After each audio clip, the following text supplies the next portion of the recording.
Hello, everyone, and welcome to tonight's Artist Loft class on flower fundamentals, drawing orchids. And I'm excited to see so many new faces for tonight's class. I see we've got a lot of people from Texas. And you should have the reference photo for tonight's class along with the supply list, which I will go over in just a moment.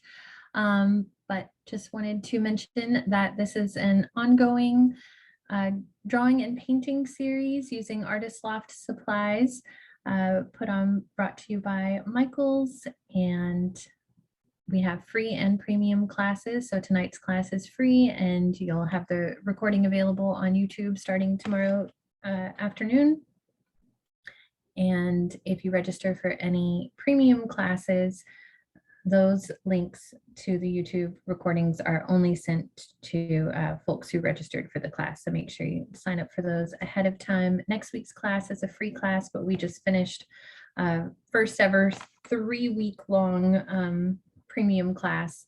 So just wanted to make sure everybody was aware of those premium classes, so you can make sure to sign up for those ahead of time and you don't miss out. I'm going to switch to my tabletop view and go over supplies, and then we'll get started. So here is an image with what we will be covering tonight. And don't forget to tag your work with those hashtags, Make It With Michaels or Michaels Classes. And you can follow me on Instagram at Adrienne Hodge Art. I'm also on Facebook, Adrienne Hodge Fine Art on Facebook. And here's a couple of my business cards with some of my celestial skyscapes in calligraphy ink. And you can see more of my work, which is pretty varied, on Instagram or on my website, etc. Okay, so we're using the Artist Loft drawing and sketching set tonight. So we should have a variety of graphite pencils. I've got a synthetic eraser similar to the one that comes in that set. And then I'm using the large Artist Loft sketch pad. It's the 11 by 14 paper. So it's nice and big. Any sketch pad or drawing pad will do. And that is it for supplies tonight. It's a pretty simple supply list. And then you should have these two photos were provided in the supply list as well, and you can print them out. I recommend having both the digital version and the printed version so that you can really zoom in. You can't zoom in on the printed version unless you zoom in and then print it at varied zoom levels. Okay, so we're just going to dive in. I always like to manage expectations for any drawing class, especially one like this, so that you don't have expectations that don't match up with what your product is. So these flower fundamental classes are really meant to break down and diagram the different parts and aspects of drawing a specific flower. So I'm going to walk you very step by step through seeing, looking, identifying, and drawing the orchid flower blooms. So we're really just looking at the blooms themselves, not so much the entire plant. I had an orchid that was dying. I think when I switched it to a different pot, that was my mistake. And all of a sudden, all of the blooms were just falling off, and they were so beautiful. So I made sure to photograph a few of them before they dried up, pressed a bunch of them in between books. So we're just focusing on the blooms itself. We're going to break down some different aspects of the petals, and I'm going to really get in there and zoom in on some of the aspects of the petals. So if you have the printed version, then you might want to pull up a digital version of the photo as well. I might just pull it up on my phone to have it so that I can zoom in for myself just while I'm looking. And yeah, Okay, so I'm going to tear this out of my sketchbook so that I can easily reference it without having to flip back and forth on the pages. We're going to start with just looking at the center of the orchid. So, oh, and before I move on, I think Chanel maybe already dropped these in the chat. I wasn't paying attention, but we had two other flower fundamental classes. One was on roses and the other one was on datura flowers. So pretty sure those were already dropped in the chat. But if you're watching later on YouTube, you can find those on YouTube by just searching Artist Loft Flower Fundamentals, and they should come up. It was rose and then the datura flower, just those two. But I want to continue on in this series. If any of you have any special requests for the flower that I cover next, you can drop that in the chat, and then maybe if a lot of people are requesting the same one, Chanel can tell me, you know, we've had a lot of requests for this specific flower, and I'll take note. I used to do a Q&A after these classes on my Instagram. I'm not doing that anymore since I've got a day job that keeps me pretty busy. But back when I was still doing the Q&A, I had a request for pansies, special request from someone. So I took note of that. That might be a flower that I cover next. So I see somebody saying poppy flowers, nasturtium. I don't know that. I don't know that one. Nasturtium. I'll have to look that one up. I'm going to write these down so I don't forget. Lilies would be a good one, although those are very similar to hydrangea. I loved hydrangeas. Coneflowers, poppies. Okay, I got 2 votes for poppies now. Okay, well, I could probably just keep reading those, but I'll let Chanel tell me if she's seeing a lot of votes for the same one or same few, and I can make a list of those requests at the end of class when we're sharing out. Okay, so the first thing I want to do, and I did this with the datura and I did this with the rose, is zoom in and look at the center of the flower. Well, we're going to zoom in and zoom out. So if we look at it's really more the center though, where I'm seeing this spiral pattern. And you see this spiral pattern in the center of a lot of flowers. And, you know, it's so lovely to think about how they often line up with the Fibonacci sequence of that golden ratio and a spiral. So the first thing we're going to do is just take any pencil, it doesn't matter which one. I'm going to use a B pencil so my lines show up on the screen, and we're just going to sketch a little dotted line spiral looking at the center of the orchid bloom. So I'm just going to make a little spiral. We're just creating a muscle memory and noticing how the bloom spirals in on itself. And so we're seeing a movement that goes in this direction, or maybe the opposite direction, depending on how you're interpreting it, but a spiral all the same. Okay, so we want to keep that in mind. And then before we talk about we draw the big picture or draw the center of it, I want to break it down into its parts. So let's look at just one petal here. Let's isolate just this one petal. And I feel like the petal has this paddle shape to it. So that's how I drew that one petal right here as a paddle shape. And then we're going to break down the contours and the elevational curves that we see on that paddle shape. So I'm not going to draw this in exactly the same pattern as I did on the other page. I might even do this on 2 pages. So sometimes drawing in a dotted line and then connecting your dotted lines can help you find a shape. We're looking for a paddle shape or maybe a stingray shape. and it's curved at the bottom, and the entire thing is curved.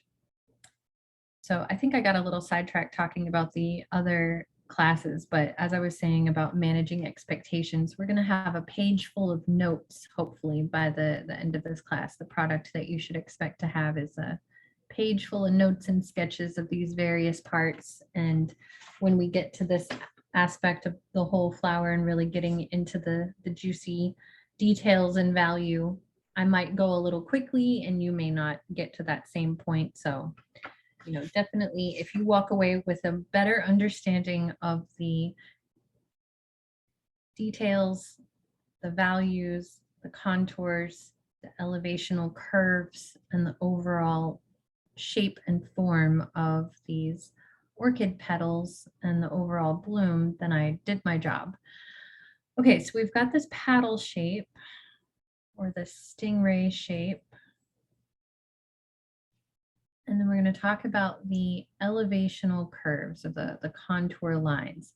So the contour lines refer to all of the lines that describe the surface of a form. And there's an upward curve that's happening. And you could even draw directly on your photo and highlight where you're seeing that directional curve. So it curves up here, then it dips down in a few spots. And anywhere the elevation is higher on a form, the light is going to hit it more directly. And anywhere that the elevation is lower, then there's going to be a shadow. So there's a heavier shadow right here because the elevation is a little lower than right here where the light's hitting it. So, but it could also be just that the light is the way the light was hitting it, created light and shadow right there as well. Okay, so those are the curves that I'm seeing on the horizontal path of that petal. So something like this, and it continues to curve even down here where it becomes more narrow. And the only place where I see that it really dips down is right here.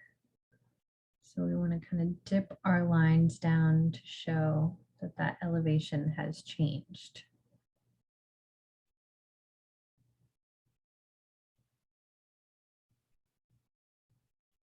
So my overall goal for a class like this is really just to get people to slow down and really look at the form that they are drawing.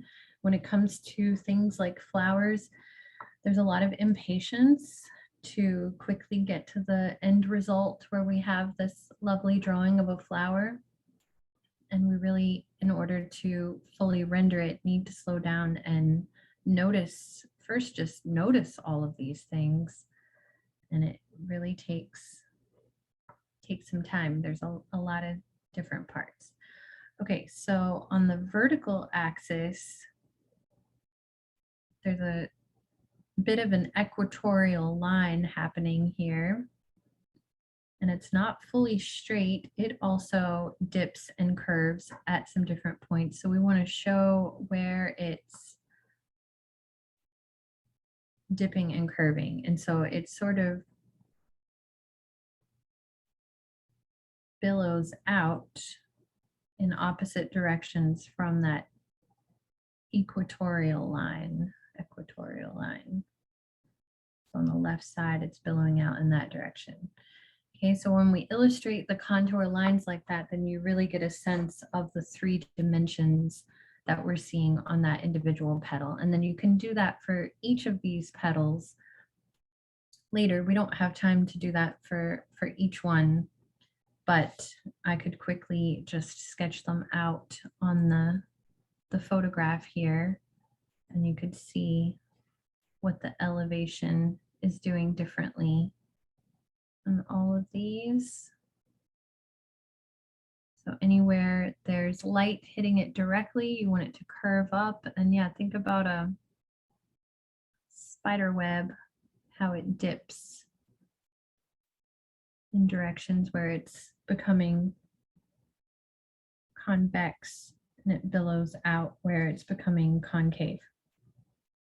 The next thing that you might outline on the photograph itself, if you have a printout, is the areas of light and dark, the shapes of the light and the shapes of the shadows. So these are going to be organic shapes that hug these curves. And if you've been following along in my Michael's Artist Loft classes for a while, which I know I have a lot of wonderful devoted regulars in these classes, then you know that I come back to these two things almost religiously. It's the contour lines and the organic shapes of the value. Honestly, the light is the most important thing. We wouldn't see anything if it wasn't for how the light was hitting it. So noticing where the light is occurring and those organic shapes of shadows and light are really going to get you super far, but also noting how the light is following those curves. But you could really get by and render a lot of things realistically just by capturing the exact shape of the light and the shape of the shadows. I've built quite the career on it at this point. Okay, so yeah, we could just do that all day, outlining the value shapes and outlining the contour lines, but I want to move on. All right, so the next thing I wanted to do, so we talked about these elevational curves, and we could go ahead and just add those shapes of shadows and shapes of light onto there. So now I'm going to go ahead and do that. And I really don't need the digital version of the photo for this part because outlining it on the photograph really helps me to see it very clearly.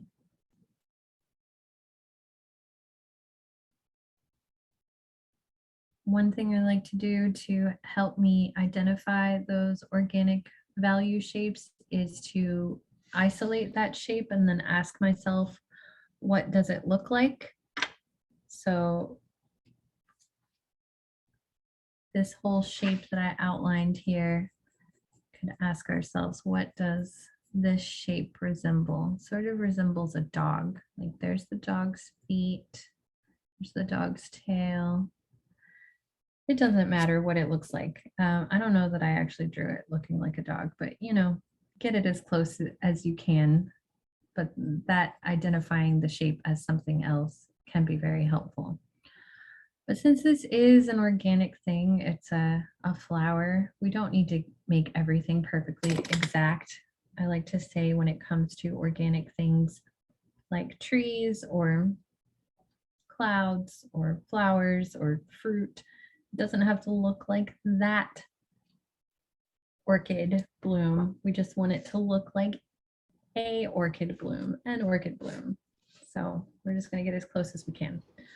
Okay, so now. Hey, Adrienne. Yeah. Ashley was wondering if you can bring what you drew closer to the camera so she can take a screenshot of it. Okay, sure. Let me get it centered there. Okay, so now we're going to zoom in even more.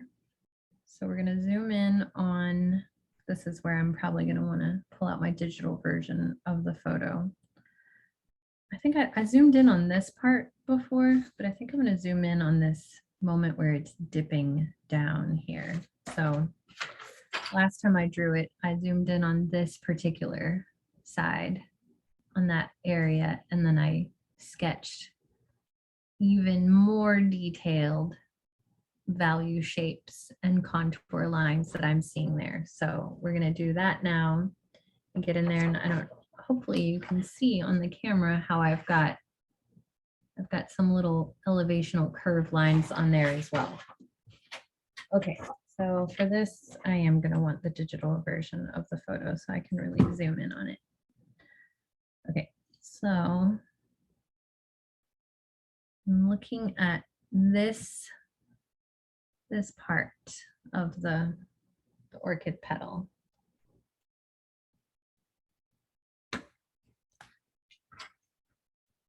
Okay, so my apologies for, I feel like having my phone on the screen like that just looks tacky for some reason, but honestly, that's how I draw 95% of the time, unless I'm drawing something from my imagination.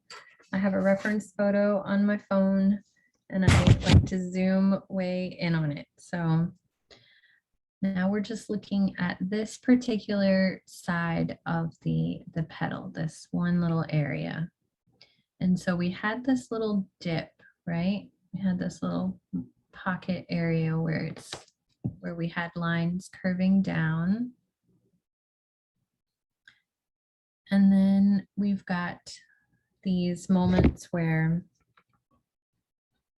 you can see these veins in the petal.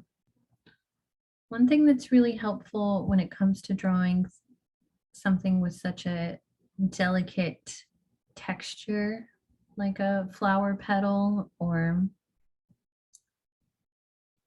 drapery or fabric, I like to think of adjectives that describe that texture that I'm drawing. And some adjectives that would describe it, I used one was delicate, another one would be soft. You guys can help me out if you can think of some other good adjectives to describe. But my point is, there are other things that would have the same contours and the same elevational path as what we're looking at here, and that would be like a seashell. But a seashell is very hard. And I just saw somebody say it's difficult to see my faint lines. This is always an issue in classes like this. I'm just getting started on my sketch right now, so I'm drawing really lightly on purpose. And that's a good point that to make while I'm trying to be delicate with my lines, is that if I were to make really hard, deep lines right now when I'm just getting started, then that's not really lending to the idea of illustrating something that's soft and delicate, right? If I'm making my lines really hard and jagged, then the viewer who's looking at my drawing might think that I'm drawing a seashell, right? Something hard. So it's just hard on Zoom, y'all. Just stick it out with me. I'm gonna add some value. You're gonna be able to see it eventually. Yeah, like I said, I could make the lines harder, but then it's gonna not be really rendering a soft, delicate thing. But let me go ahead and get some value in there so you can start to see what I'm doing. So I'm looking at these spaces in between these veins where I'm seeing some darker shadows.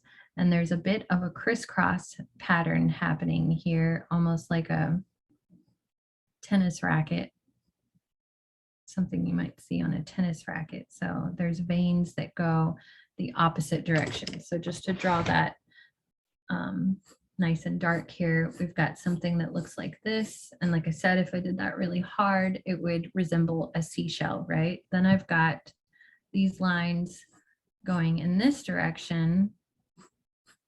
Okay, but I'm trying to render those nice and soft so they feel like an orchid petal.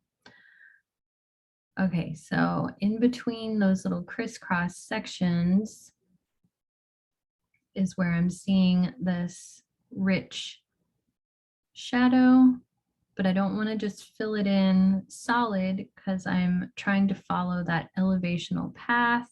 I'm trying to note where the lines of light are happening in between there. So I'm using, and I'm still just using my B pencil. In a lot of these classes, the number one question is, which pencil are you using? I'm using a B pencil so that you can see my lines as much as possible. I would advise that you use an H pencil or some of your H pencils for this part, like a 2H or a 4H, so that you can easily erase your lines.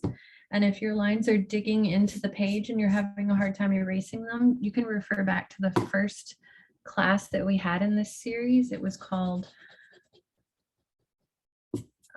Intro to Graphite and Drawing Forms. And in that class, I broke down the letters and numbers on the H and B pencils and described the optimal way to hold your pencil so that you don't have lines that are digging into the page. So if you're just joining us and you're just learning about these classes, the very first class was in July 2021. I covered that and I've reiterated it in a number of classes since. That's probably the #1 class that I refer back to, though, is that very first one on the pencils, the intro to the pencils, because people always want to know what pencil I'm using. And the pencil I'm using is not the pencil I think you should be using at this stage.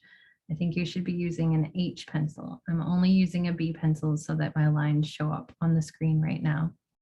But as I start to add this value, or when you get ready to add the value inside of this little pocket moment here that we're looking at on the orchid flower, then you could switch to a darker pencil like a B or a 2B so that you can get some soft value to happen. And you always want to use the side of the pencil and not the top of the pencil when you're adding soft, delicate value so that you can easily erase and you're not digging into the page. If you're going for realism, if you're going for something other than realism, then those optimal ways to draw with the graphite pencils don't necessarily apply. Okay, so that's pretty much what I'm seeing right there, but I want to look at even more delicate moments that are happening like over here on the side where it's even more vein-like. And I'll draw that again up here a little darker so you can see what I'm doing with my line. So it wraps around the edge of the petal right here. There's a lot of little moments where I'm seeing something like this. So mostly I'm just using soft, delicate lines so that it feels soft and delicate. And that is just something unfortunate about teaching on Zoom, that sometimes what I'm trying to teach you to do is the opposite of what I need to do for you to see what I'm doing. So it's quite the conundrum for me, but just bear with me. It'll get darker as I keep adding value to it. Although that is mostly, oh no, wait, there's one more thing. Oh, were you gonna say something, Chanel? Yeah, I have a question for you. Okay. Would vertical lines curve with the shadows like the horizontal lines? Yes, definitely. The vertical lines on this one were curving out on the, on either side of the center here. Just the perspective on that. And then this one, I was seeing this almost spider web-like curve coming out on the verticals. So certainly,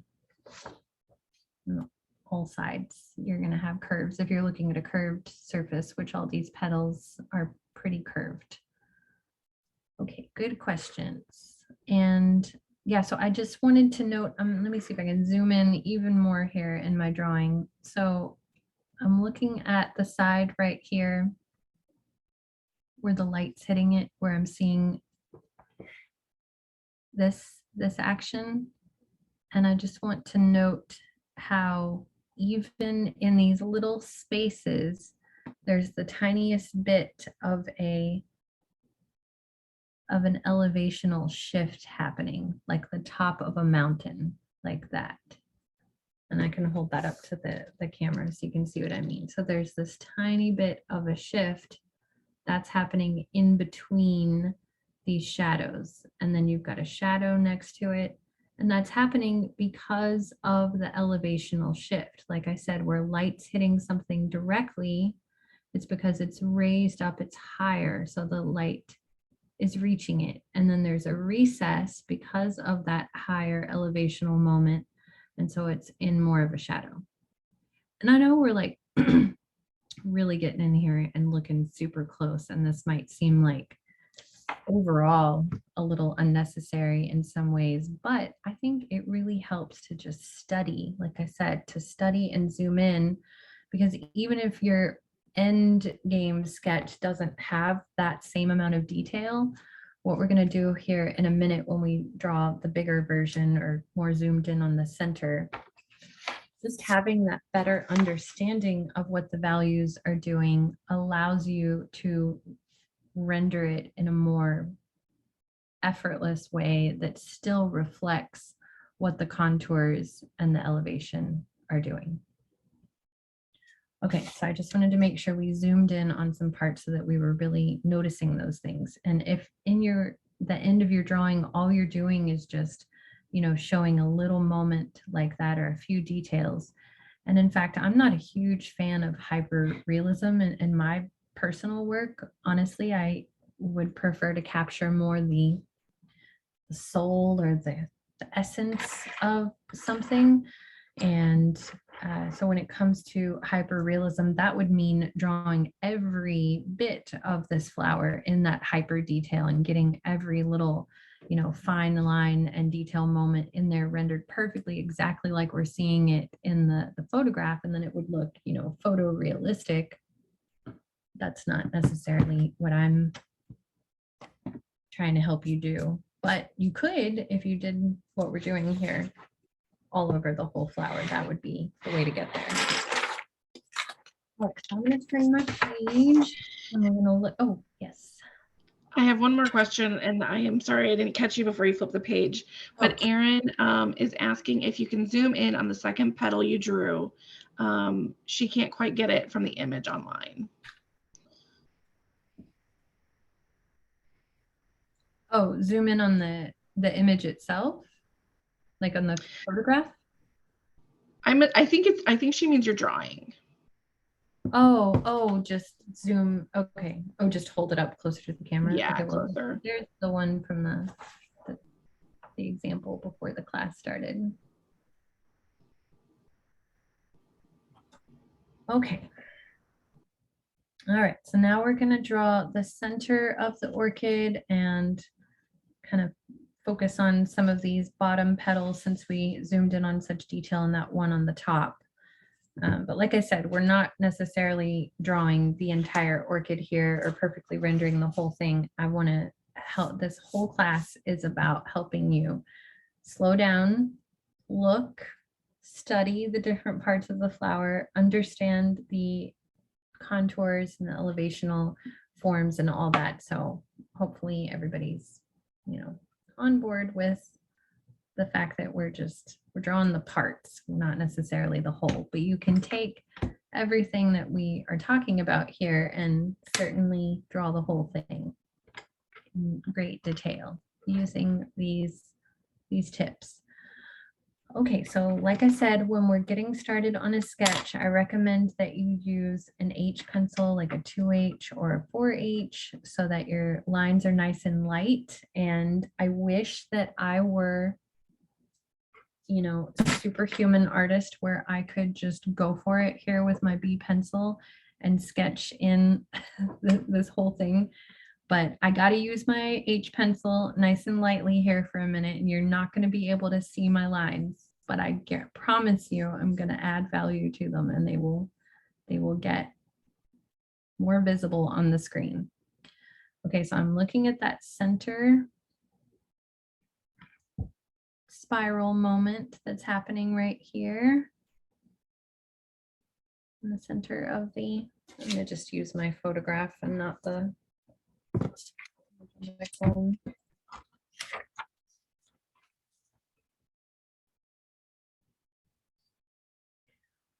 using the side of my pencil. I'm holding my pencil at the back so that I have better movement. And if that's all new to you, you can refer back to that very first class, Intro to Graphite and Drawing Forms that I mentioned.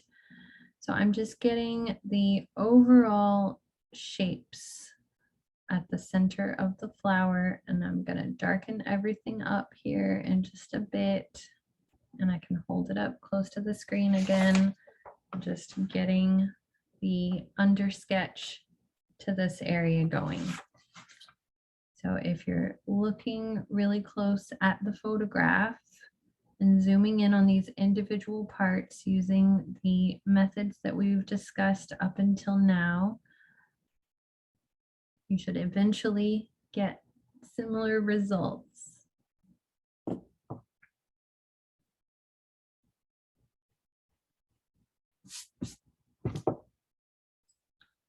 Okay.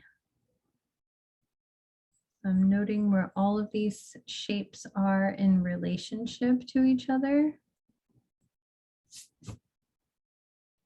And if they're not exact, that is okay. Now I'm looking at this petal on the bottom. I do want to get some of the shadow that's being cast across the table surface in the photo.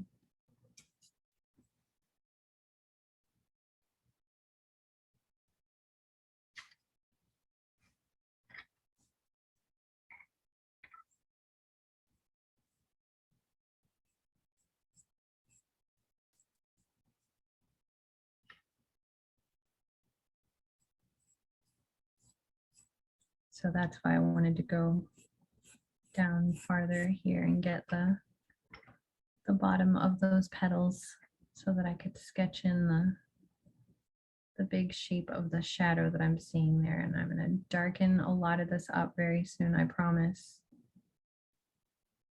So if you're worried because you can't see my lines, there's something about going in with a dark pencil at first to get my groundwork laid down that it's like I just curse myself and then I end up doing a bunch of wrong lines. But if I do it with my H pencil, I don't even need my eraser. It's probably a psychological thing.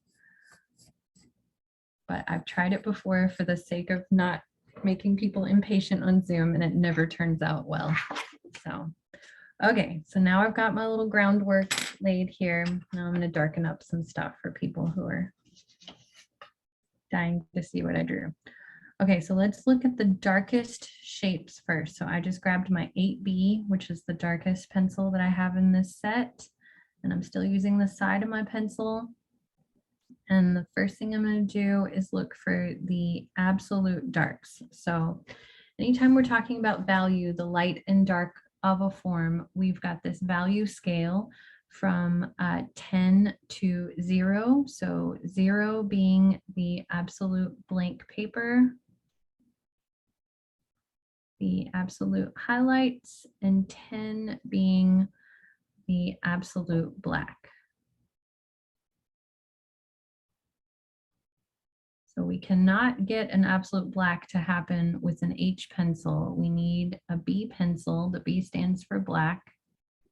And if I use the full pressure on my pencil and I use a continuous even amount of tonal shading, and then I pull up on that pressure, I can start to get a varied amount of values. So I can get my absolute black to happen. And then when I pull up on the pressure, but keep it continuous, I can get lighter values to happen. And then when I continue pulling up on that pressure, I can get a lot of varied values to happen with just my 8B. And then I use a lighter B or an H pencil to get those lighter values to happen. And then for the blank paper, I leave it blank. So we're looking for all of these values on a scale from 0 to 10 here. And I like to start with my darkest values and then work my way to the lighter values. You may find that you prefer to start with the lighter values and work your way towards the dark. So where I see that it gets absolute dark, really, it doesn't get to an absolute black except for on the shadow in this photograph, but I'm definitely seeing an 8 or a 9 on the value scale inside of the center of the orchid there. So we've got this shape that feels like maybe a pterodactyl footprint happening here, and that's what I'm filling in with my 8 or 9 on the value scale. So it's a very triangular shape. And if you're looking on the digital version of the photo, then you're going to be able to see a lot more details in there. You're going to see there's like some spotted, speckled moments. Not quite as visible in the printout. So I'm just changing the amount of value that I'm putting on my pencil in that area. And if I go too fast in this part, you can always watch the recording later of the class and pause it and slow down and see exactly what I'm doing in any of these areas. I'm just changing the amount of pressure that I'm putting on my pencil, and I'm using a smooth, continuous kind of circular scribbly motion, but it's coming out as this very even tone of tonal shading. There's a light moment like there, right there, that's sort of a gumdrop shape on either side of where the tip of the spiral, like the end of an elf hat or the end of a dollop of cream, you know, makes that little perfect tapered moment. So it's curving in on itself right there. And I'm not necessarily outlining it. I mean, I did just outline it, but I'm mostly using the value that's touching it to describe how that moment happens. So I'm being careful not to outline it because I want the negative value, the absence of value right there to make that light moment come across. Okay, and then I'm going to switch to an H pencil for the lighter value that I'm seeing inside of the center here. I'm going to go back and add those little speckled moments in a second. There's one little curve that happens here, and I just accidentally added some value on top of it.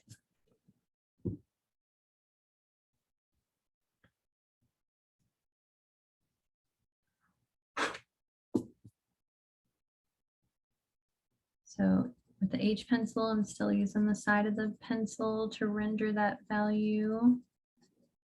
Using a nice even pressure.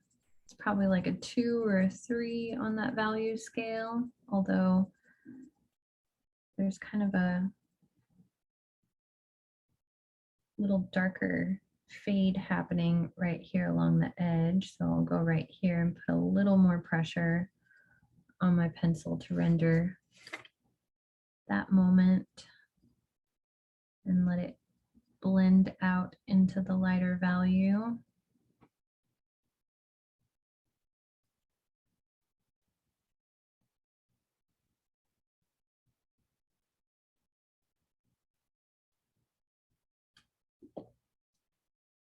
And there's also a little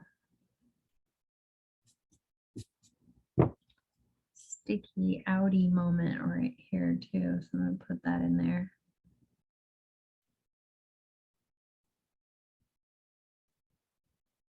And I think it helps to keep my tonal value going in the same direction, thinking about the elevational curve there and those contours. Like I would use some vertical lines right there to describe that. So I'm keeping my tonal shading sort of following this not vertical, but diagonal line path right there across the inside of that part of the petal. And then there's this shape right here that's hugging the curve of that moment where it's spiraling over. So as I'm drawing that value shape, I want to make it, I'm going to hold that close to the camera, make it hug the side of that curve. Okay, so as I'm adding the value, I'm making sure that the tonal shading that I'm adding is following that curve.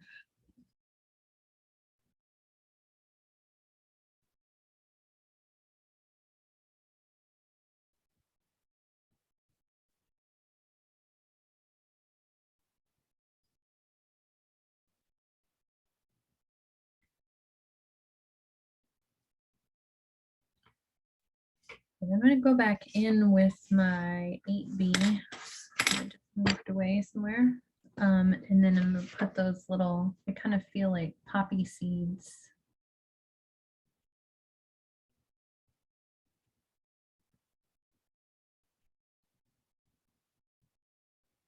And those are also following a certain elevational path that I see there. So I'm going to add those in a way that sprays across that inner curve.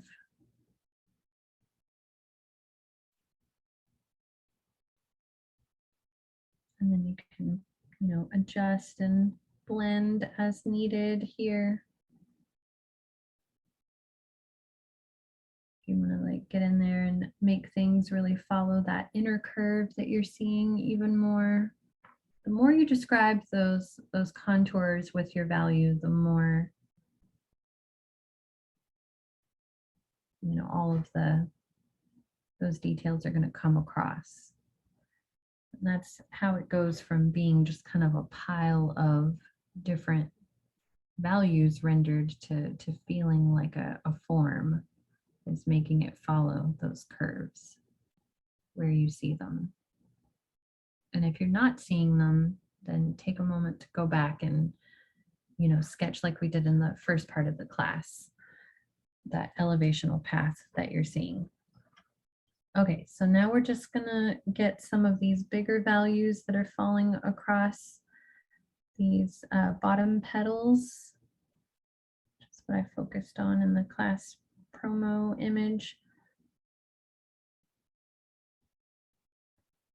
So I'm seeing something like this. Feels kind of like a cracked egg, how a cracked egg is going to have that curved shape and the crack is going to follow the contours, or maybe the way a strawberry leaf, the leaves hug the curves of the strawberry. That's how we want to describe those shadows falling across there. And then I just put a few of these veins in, but you can put as many as you want.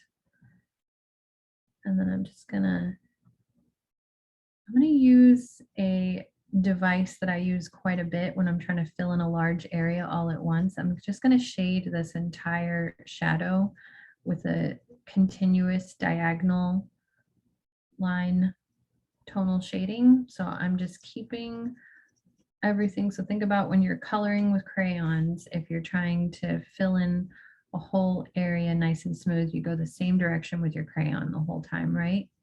So I'm doing that with my pencil. I'm following a diagonal line path, even though I just talked about all those elevational curves.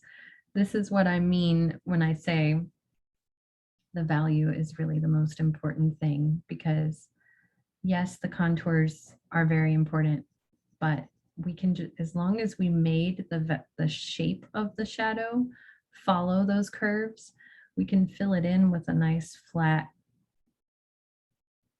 line all the way across, and it's still going to feel curved. So it's not a flat line, but we used the same, I'm not following the curves of the contours on the whole thing. I'm just filling it in with a continuous diagonal path of tonal shading. And if you're not familiar with tonal shading, that term, we've had a number of classes on tonal shading in the early days of this class as well. If you just search on YouTube for Artist Loft tonal shading, you'll find a number of early classes, and then we've come back to this idea in a number of classes since. Okay, and then we've got another big shadow here, and by doing that big shadow a little bit darker, so I've got this shadow inside of here was like a 2 or a 3, right? So we've got like a, well, not a little darker, it's a lot darker. It's like a 6 or a 7 is how I filled it in. That makes this petal come forward. So if you're worried about something not feeling like it's, forward in space, just put the shadow in that's touching that. Like that's what we're going to do right here. This shadow here is slightly darker than this shadow here. So we're going to use a little more pressure on our pencil to fill in this shadow, especially in the area where it's touching the other shadow. And just by making it slightly darker, it pushes the other shadow forward. So notice where shapes of shadows are overlapping each other, and make the darker shadow shape darker, and it'll make the lighter thing will just be pushed forward naturally. Okay, so we're just putting a bit of these veins in right here. All right, and then yeah, speaking of making things come forward, now we're gonna make the whole thing come forward by putting this super dark shadow in right here. So we've got this big shadow shape. I'm gonna go ahead and outline it nice and dark now. And we have just enough time for me to fill this in, and then we can see all of y'all's sketches up until now. Okay, so that's where we're putting in this absolute black shadow. So I'm putting the full pressure on my pencil.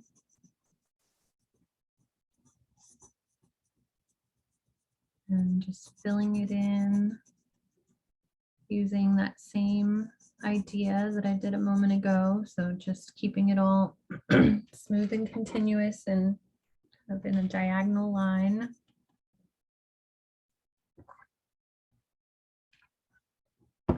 And even without sketching anything else on that petal is coming forward so much now. So same thing here.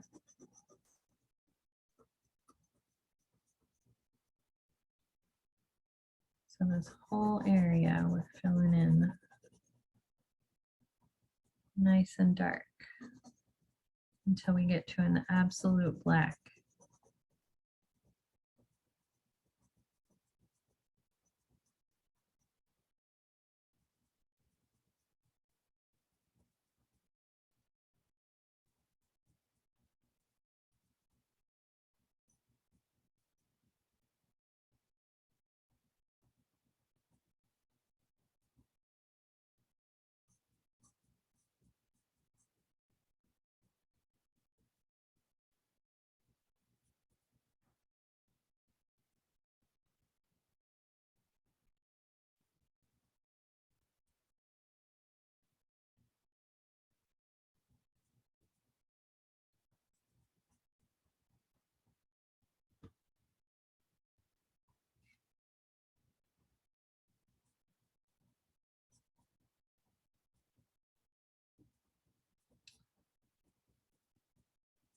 Okay, so since we're in the last few minutes of the class, Chanel, was there a lot of votes for any particular flower that sticks out in your mind from earlier when everybody was making requests for the next flower fundamentals class? So the most was for hydrangeas. Oh, okay. But tulip, poppies, and lilacs tied for second. All right, I'm gonna write that down. So it was hydrangeas, tulips, poppies. What was the third one? Lilacs.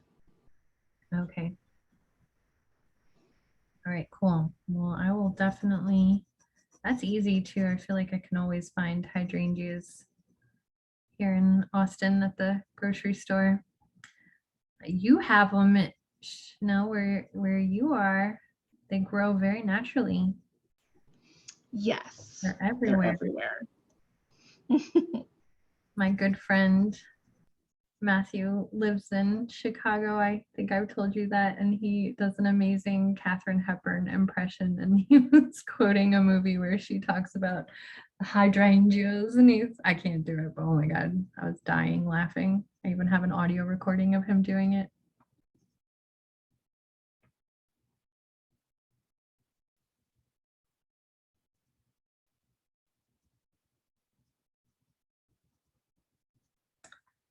All right. So yeah, that really makes it pop when you add that super dark shadow. Okay, I'd love to see some of y'all's drawings. Want to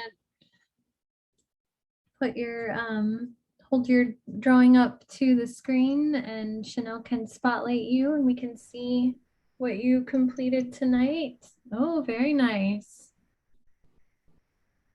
Yeah, I'm really seeing a lot of good value and details in there. Lovely.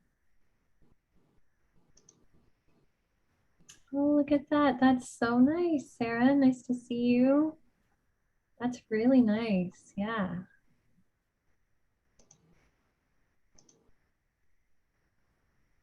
hold it up a little higher. Here we go. Oh, yes. Oh, it kind of got caught in your your background blur, but I saw it before it. There we go. Yeah, I If you see move that. it closer to the camera, I think it'll, oh, maybe not. Well, yeah, Kind of. it's kind of, oh, that moment where you got the little whipped cream tapered thing to happen. That's really convincing. I like your red glasses, by the way. And I like the notes. I love when people take notes.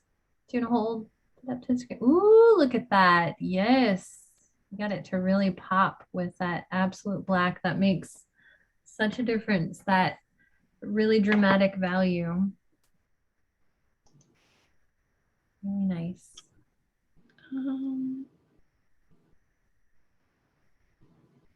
Oh, I had somebody, but then it moved. Hold on one second. Lily's holding one up and it looks really nice. I know there's probably a lot of people. That's just who I'm seeing on my screen. Oh, yes. Very nice. I love the stylized quality of that one too. And those elevational lines that you put in there are really showing me the curves of the petals. Really nice drawings, everyone. Oh, I love how you put the contours in there. Yeah, having the contours like in your sketch and then building your value on top of it is really helpful, especially, you know, if you're just doing a study. You can, if you draw, you know, nice and light, you can erase those lines later if you want. Oh, look at that page of notes. Oh, that is so satisfying. I just love a good page of notes. That's what I always hope for in these classes is that everybody puts it on one page and then writes the notes around it. That is gorgeous. And I love how you drew the arrows pointing to where you're zooming in. So lovely. Oh my gosh, look at that one. That is just gorgeous. It looks like my drawing. It's amazing. Ooh, and you even got some more variation in those values on the bottom petals than I was doing. Yeah, that is just fabulous.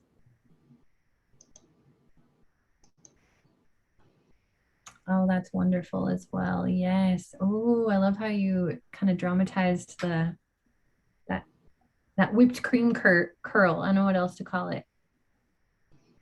Yes.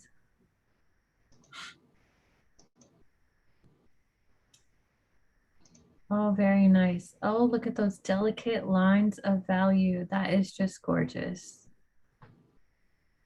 This was so lovely. You guys did a wonderful job. Everyone did such a wonderful job.